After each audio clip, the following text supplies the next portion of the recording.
There are 3 important tricks for the getting your profile shortlisted on the Naukri.com. सगळ्यात important गोष्ट पहिली म्हणजे search अपीअरन्सेस. Search अपीअरन्सेसवरती click करायचं आहे आणि तिथे तुम्हाला पूर्ण रिक्रुटरने जे कीवर्ड सर्च केलेले असतील तुमच्या प्रोफाईलच्या अकॉर्डिंग पूर्ण रेफरन्सेस तिथे दिसतील. तर त्या सेम स्किल ज्या आहेत त्या कॉपी करायचे आहेत आणि तुमच्या प्रोफाईलमध्ये स्किल्समध्ये ते ऍड करायचे आहेत. तर याने काय होईल की सिम्पली जेव्हा एखादी प्रोफाईल अशा कीवर्डनी सर्च केली जाईल तर तुमची प्रोफाईल जी आहे त्यामध्ये हायलाईट होईल आणि तुमचे चान्सेस प्रोफाईल शॉर्टलिस्ट होण्याचे वाढत राहतील.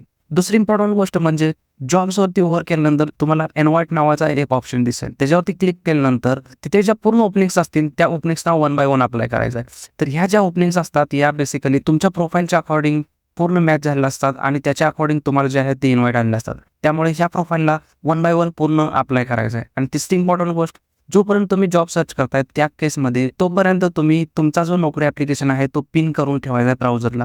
तर या केसमध्ये काय होईल, जर तुम्हाला एखादी नवीन नोटिफिकेशन किंवा जॉब ऑपरेटिव्ह येईल तर त्या केसमध्ये जी नोटिफिकेशन आहे तुम्हाला इझिली समजून जाईल आणि त्या केसमध्ये तुम्ही त्या जॉबला किंवा पोस्टला डायरेक्टली अप्लाय करू शकाल. तर ह्या इम्पॉर्टंट ट्रिक्स आहेत बेसिकली जेव्हा नोकरीवरती आपण जॉब सर्च करतोय त्या केसमध्ये. ते एकदा ट्राय करून नक्की बघा आणि जर व्हिडिओ आवडला असेल तर व्हिडिओला लाईक करा आणि चॅनलला सबस्क्राईब करा.